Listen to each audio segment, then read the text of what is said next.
Salam sehat.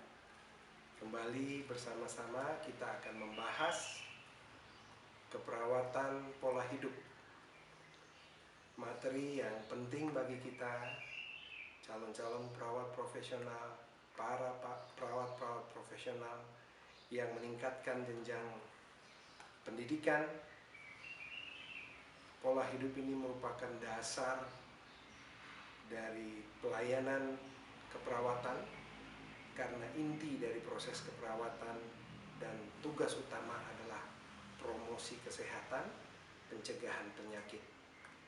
Dan topik pada saat ini adalah menurut saya secara pribadi topik yang tersulit untuk dapat dihidupkan oleh para perawat profesional, para tim medis, terlebih apabila kita hendak mempromosikan pola hidup sehat ini kepada pasien kita yang membutuhkan pertolongan. Topik pada saat ini adalah pengampunan. Pengampunan merupakan obat untuk alam semesta dan telah dibuktikan oleh Tuhan yang Maha Esa dengan mengampuni kita semua melalui pengorbanannya. Baik, apa arti pengampunan? Pengampunan adalah sebuah proses melepaskan kemarahan, perasaan kepahitan, dan amarah yang diakibatkan oleh sakitnya hati, terlukanya hati yang dilakukan oleh orang lain. Artinya, mengampuni merupakan pilihan.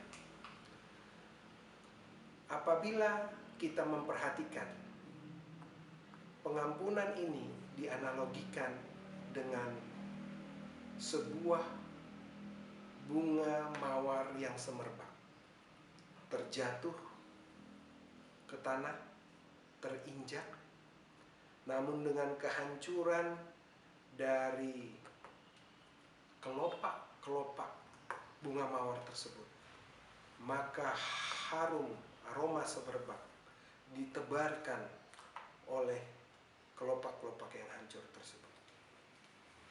Hati, pikiran, mental, jiwa yang hancur akibat pengkhianatan sulit untuk memaafkan. Dan pada saat ini kita akan mengarahkan pembahasan kita bagaimana kita sebagai perawat profesional dapat menghidupkannya, dan diharapkan dengan kuasa Tuhan kita pun dapat mengarahkan banyak orang yang sedang sakit, yang datang ke dalam pelayanan kita untuk memperoleh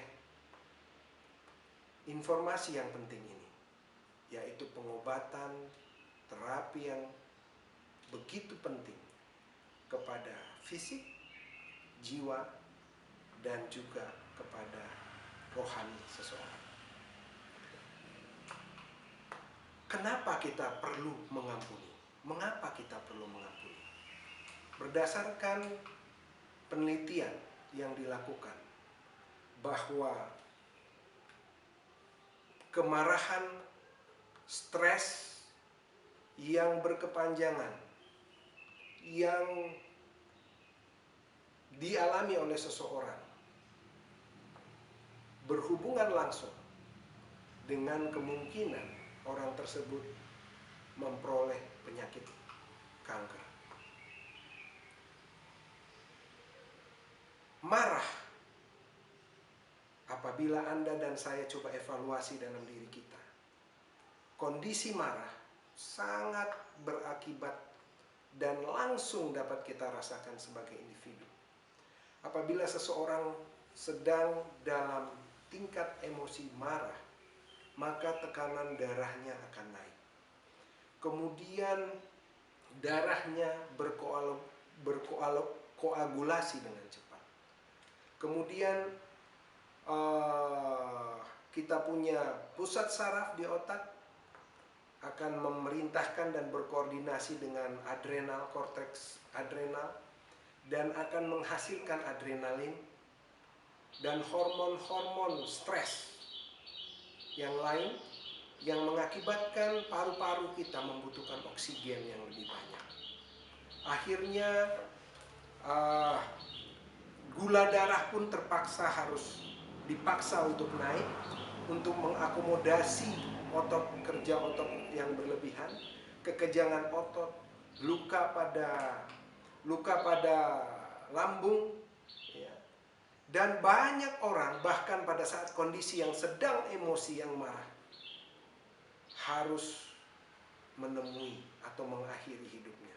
Sama seperti yang bisa disaksikan beberapa saat yang lalu di Senat Inggris dan di negara yang lain, di mana kubu-kubu sedang bertengkar, dan pada saat mereka sedang berargumen yang sangat panas, beberapa orang harus sakit dan bahkan mengakhiri hidupnya.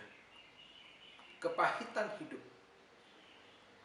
akan membuat seseorang terpenjara. Apabila kita memiliki kebencian kepada orang lain, maka sepanjang hari kepahitan yang kita rasa mengakibatkan amarah karena perilaku orang tersebut, maka individu yang menjadi lawan dari diri kita tetap berada di dalam alam pikiran kita. Artinya, kita secara sukarela membiarkan diri kita terpenjara di dalam amarah kita. Sementara orang lain yang bisa saja menjadi sumber amarah atau stimulan amarah kita tidak merasakan hal yang sama. Untuk itu harus ada langkah, yaitu satu-satunya langkah untuk melepaskan keterpenjaraan kita dari pikiran. Dalam pikiran yang penuh amarah adalah memberikan pengampunan. Penelitian dari Universitas Stanford dan dari Universitas Wisconsin menunjukkan bahwa amarah berhubungan langsung dengan kondisi fisik. Demikian juga pengampunan berhubungan langsung dengan kesehatan. Dan rasionya adalah sebagai berikut: semakin banyak amarah, semakin berkurang kualitas hidup. Semakin rendah amarah, semakin meningkat kualitas hidup.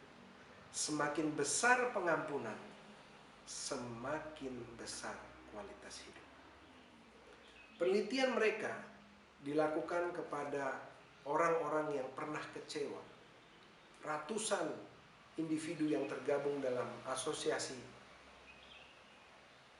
orang tua tunggal, artinya keluarga yang pernah pecah.